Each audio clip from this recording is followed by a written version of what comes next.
Sean, I want to talk about how we lost $30 million in our private label Amazon business. Yeah, I remember that well, Seth. It was one of those things that you never forget. And like I always say, you either win or you learn. Well, we definitely learned. Guys, before we jump into the video, we're going to be talking about all this kind of stuff, Amazon related, private label related, business related. So go ahead and hit that subscribe button. Hang out with us here on YouTube. It's a lot of fun. So, Sean, let's just jump into the story here. So, essentially, we had begun our journey of building brands on Amazon in 2014. We got off to a pretty strong start with this brand, Original Bamboo Pillow, and we had some good initial traction. We had a huge opportunity, actually, and I really want to tell the story of a major mistake that we made building that brand. Yeah. So, Seth, when I look back at that pillow opportunity when we launched it, things were going really well in the beginning, but we soon discovered that a competitor who we didn't really think was formidable at the time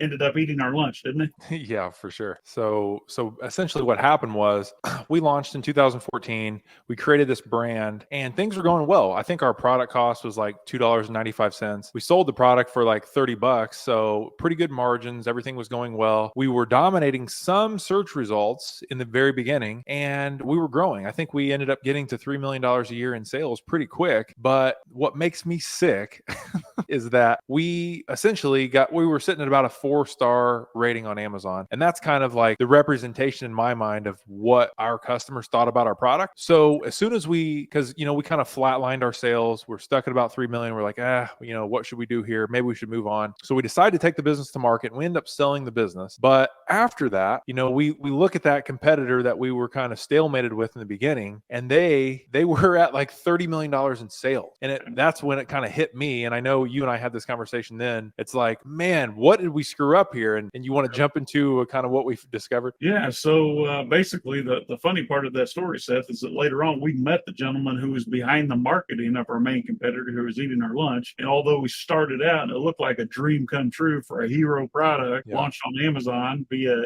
FBA, we were doing really well. But at the end of the day, we left a ton of money on the table because we just let good enough be good enough instead of really growing that brand and developing that product into something that could have been 5 or 6 star if they would allow it. We just took a little bit of money off the table. Looking back, Seth, that successful product, which was one of our top products at the time, was actually carrying the weight of a bunch of unsuccessful products. So when we sold it out, not only did we sell it we sold it for a lot less than it could have been sold for, but we weren't dragging enough profit out of Amazon with that product as well because of our competitor. Instead of making it better, which would have been 10 times easier than going out there finding the next shiny object, we just dumped that and moved on. And then, hindsight's always 2020, right? Looking back, it was a horrible $30 million mistake minimum. Yeah, I think that business for us probably profited around $1 million a year. And we didn't take any of that money and invest it into product research. We didn't improve the product in any way. We were comfortable, paying $2.95 for the product and selling it for $30, whereas our main competitor was selling their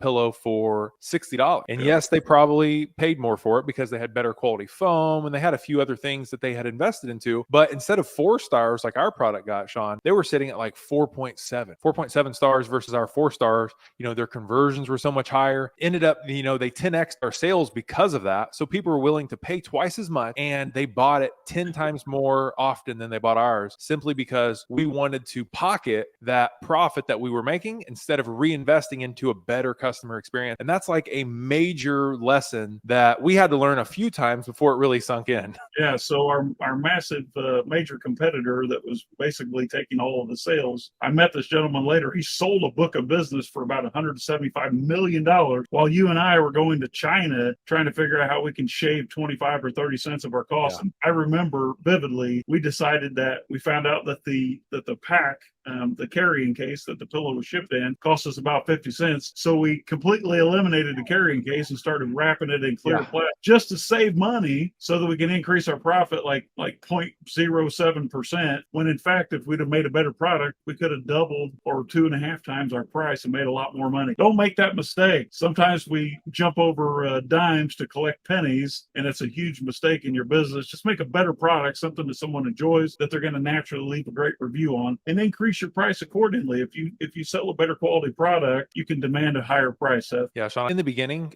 you and I seem to get businesses off the ground really quickly because we're able to generate sales, and that's great in the beginning. You have to prove demand, but what what needs to happen is a shift from, okay, I've proven the concept, to total customer focus. If we would have focused on the customer's experience with that pillow, we would have had a $30 million business. Instead, we sold out way early, and just because, we didn't do our job.